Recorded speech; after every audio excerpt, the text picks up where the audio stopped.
acá les puse el ejemplo y ahora me di cuenta que usé un metal. Pero no importa, o sea, funciona igual. Ahora voy a explicar los básicos, que son con metales, y bueno, este es un ejemplo. Pero funcionan exactamente igual los dos, solo que saber que cuando por ejemplo, les preguntas en qué tipo de óxido es, los ácidos son los que usan el no metal y los básicos los que usan los metales. ¿Sí? Igualmente en los exámenes no suelen pedirles que pongan qué tipo de óxido es. Pueden que les pregunten si es un óxido, si es un hidróxido, si es un hidrácido, si es un ácido, pero no es algo común que pregunten, ¿sí? Bueno, voy a poner algunos ejemplos de básico, pero funciona igual que los ácidos, ¿sí? El tema de los números de oxidación, las nomenclaturas también son las mismas dos nomenclaturas, se nombran por IUPAC. Primero acá les voy a poner que esto va a ser un metal más oxígeno, ¿sí? Y de vuelta, siempre va el oxígeno atrás y el metal adelante. Y el oxígeno funciona con menos 2 de número de oxidación. El metal va a tener un número de oxidación positivo, ¿sí? Entonces, por ejemplo, voy a ponerlo. Este es un óxido de potasio, si se fijan en la tabla periódica. Si ven en la tabla periódica, el potasio tiene un solo número de oxidación posible. Sin mirar la tabla periódica yo puedo saber cuál es el número de oxidación. ¿Por qué? Porque si yo tengo un oxígeno atrás, quiere decir que esto es más 1 y este 2 es de acá. ¿Sí? Bien. Entonces, si yo tuviese que nombrarlo por la nomenclatura IUPAC, acá voy a poner óxido de potasio y como tiene un solo número de oxidación, no aclaro con números romanos. Solo aclaro con números romanos cuando el metal tiene más de un número de oxidación posible. ¿Sí?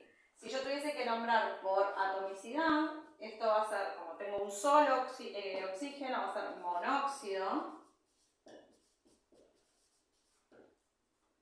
de, como tengo dos potasios, de dipotasio.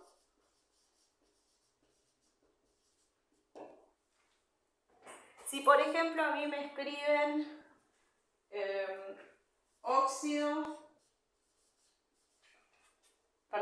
si me ponen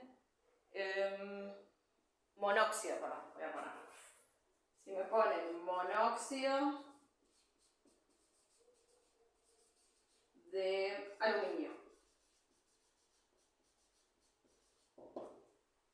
lo voy a formar. Sé que es un óxido, o sea que el oxígeno va atrás y el aluminio adelante.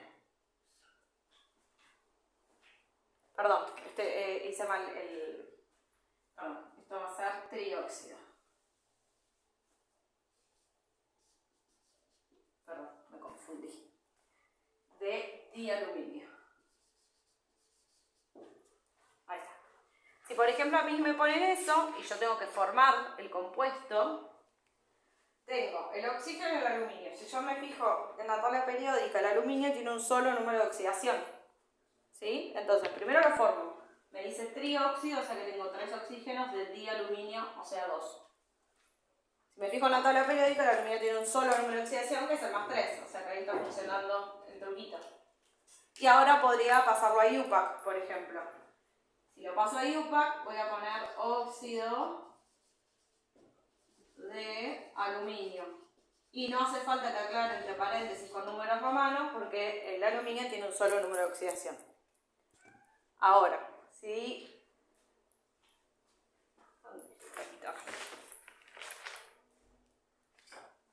vamos a hacer otro. El de hierro ya lo hice antes. El de manganeso vamos a hacer.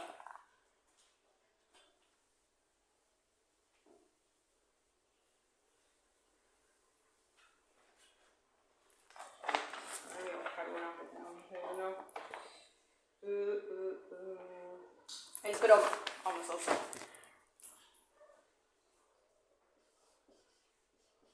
El cromo tiene el más 2, el más 3 y el más 6.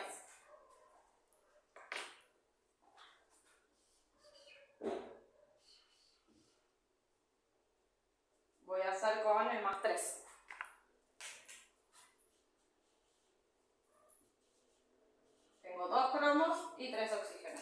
Si tuviese que nombrar por IUPAC, voy a decir óxido de cromo. Y acá sí tengo que indicar entre paréntesis qué número de oxidación. ¿Por qué? Porque el cromo tiene 3 números de oxidación. Sí o sí tengo que tener la tabla periódica cerca siempre para chequear la cantidad de números de oxidación que tiene, en este caso el metal, el que va adelante, el que no es el oxígeno. ¿Sí? Como este tiene más un número de oxidación, el número de oxidación que está usando es más 3, pongo entre paréntesis más 3. Si tuviese que hacerlo por atomicidad, esto va a ser trióxido de dicromo. ¿Sí? Bien. Entonces, funcionan iguales que los ácidos. La única diferencia es que los ácidos usan no metales, los básicos usan metales. Ahora lo que voy a hacer son las Lewis, una Lewis de óxido ácido y una Lewis de óxido básico, que eso sí va a ser diferente. ¿Por qué? Porque los ácidos son uniones covalentes, porque son entre dos no metales, y estos son uniones iónicas, porque es una unión entre un metal y un no metal. ¿Sí?